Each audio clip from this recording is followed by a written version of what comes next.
રાજ્યમાં આજે સીઈટી અને સ્કોલરશિપ માટે પરીક્ષા છે, જે જ્ઞાન શક્તિ સહિતના પ્રોજેક્ટ હેઠળની પરીક્ષા યોજાય। જ્ઞાન શક્તિ, રક્ષા શક્તિ અને મોડેલ શાળા માટે આ પરીક્ષા છે। ધોરણ 8ના વિદ્યાર્થી માટે જ્ઞાન સાધના મેરિટ સ્કોલરશિપની યોજના છે। રાજ્યભરમાંથી 13.14 લાખ વિદ્યાર્થીઓ આ અંગે પરીક્ષા આપશે। સીઈટી માટે 7.12 લાખ, સ્કોલરશિપ માટે 6.02 લાખ વિદ્યાર્થી પરીક્ષા આપી રહ્યા છે, જ્યાં સીઈટી માટે 24,723 બ્લોક, સ્કોલરશિપ માટે 21,042 બ્લોક આરક્ષિત કરાયા છે। સરકારી અને ગ્રાન્ટેડ શાળાઓમાં પ્રાથમિકમાં અભ્યાસ કરતા વિદ્યાર્થીઓ માટે સ્કોલરશિપ યોજના સરકાર દ્વારા લાવવામાં આવી છે અને એની કોમન એન્ટ્રન્સ ટેસ્ટ આજે લેવામાં આવી રહી છે। અમદાવાદ સહિત સમગ્ર રાજ્યમાં લગભગ 12 લાખ કરતાં પણ વધારે વિદ્યાર્થીઓ આ પરીક્ષા આપી રહ્યા છે। ત્યારે આ પ્રથમવાર જાહેર પરીક્ષા આપી રહેલ તમામ ભૂલકાઓ, કારણ કે 5મા બાળકના વિદ્યાર્થીઓ છે, અત્યાર સુધી એમને શાળાકીય પરીક્ષા આપી હોય, પરંતુ પ્રથમવાર તેઓ આ પ્રકારની પરીક્ષા આપી રહ્યા છે, ત્યારે એમને આ પ્રકારે મોં મીઠું કરાવીને એમને કરવામાં આવી રહ્યા છે। જિલ્લા શિક્ષણ અધિકારી રોહિતભાઈ ચૌધરી આપણી સાથે છે, એમની સાથે વાતચીત કરીએ। સર, કેટલી મહત્વની, કારણ કે અત્યાર સુધી આ બાળકો જે શાળાકીય પરીક્ષા આપી છે, આજે પ્રથમવાર તેઓ આ પ્રકારની જાહેર પરીક્ષા આપી રહ્યા છે। હા, પ્રથમવાર જાહેર પરીક્ષા આપે છે। ધોરણ 5માં ભણતા હોય અને આ વર્ષે હવે 6ઠા ધોરણમાં આવશે તેવા વિદ્યાર્થીઓ માટેની પરીક્ષા હોય।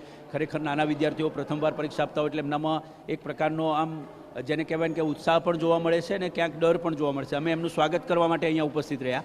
આ પરીક્ષા એમના માટે ખૂબ અગત્યની છે। ગુજરાત સરકારના શિક્ષણ વિભાગ દ્વારા ખૂબ મહત્ત્વની યોજનાઓ કહી શકાય। જ્ઞાન શક્તિ રેસિડેન્શિયલ સ્કૂલ, જ્ઞાન સેતુ મુખ્યમંત્રી મેરિટ સ્કોલરશિપ, સાથે સાથે ટ્રાઇબલ રેસિડેન્શિયલ સ્કૂલ, રક્ષા શક્તિ રેસિડેન્શિયલ સ્કૂલ, જ્યારે ટ્રાઇબલ રેસિડેન્શિયલ સ્કૂલ, આ બધી જે જ્ઞાન શક્તિ રેસિડેન્શિયલ સ્કૂલમાં મફત સરકારી રહેવા, ખાવા, પીવા, જમવા સાથેની સગવડો સાથેની ખૂબ સારી શાળાઓ છે। એ ઉપરાંત વિદ્યાર્થીને જે છે એ મેરિટ સ્કોલરશિપનો પણ લાભ આમાં થતો હોય છે। એટલે જ્ઞાન સેતુ મેરિટ સ્કોલરશિપ પણ આમાં મળવાપાત્ર થતી હોય છે। એટલે બાળક ધોરણ 6માં આવતા વર્ષથી 6 થી 12માં જ્યારે ભણશે ત્યારે એને સ્કોલરશિપ જો મેરિટમાં આવશે તો એને સ્કોલરશિપનો એને પૂરેપૂરો લાભ મળતો હોય છે। એટલે મેરિટમાં આવનાર વિદ્યાર્થીઓને પસંદગીના ધોરણે મતલબ એમને સ્કોલરશિપ મળતી હોય છે અને 12મા ધોરણ સુધી મળી રહેશે કે અમુક અંદાજ લિમિટેડ વર્ષ સુધી?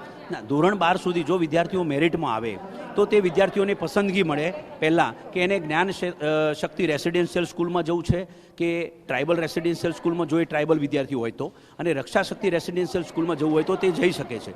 આ સિવાય જો એને વિકલ્પ પસંદ કરે તો મુખ્યમંત્રી જ્ઞાન સેતુ મેરિટ સ્કોલરશિપમાં એને પ્રવેશ મળી શકે છે। અને ધોરણ 12 સુધી દર વર્ષે સરકાર દ્વારા એને સ્કોલરશિપ મળે છે। જો એ સરકારી અને ગ્રાન્ટેડ સ્કૂલમાં ભણે તો અથવા સ્વનિર્ભર શાળામાં ભણે તો પણ એને સ્કોલરશિપ મળવાપાત્ર થાય છે।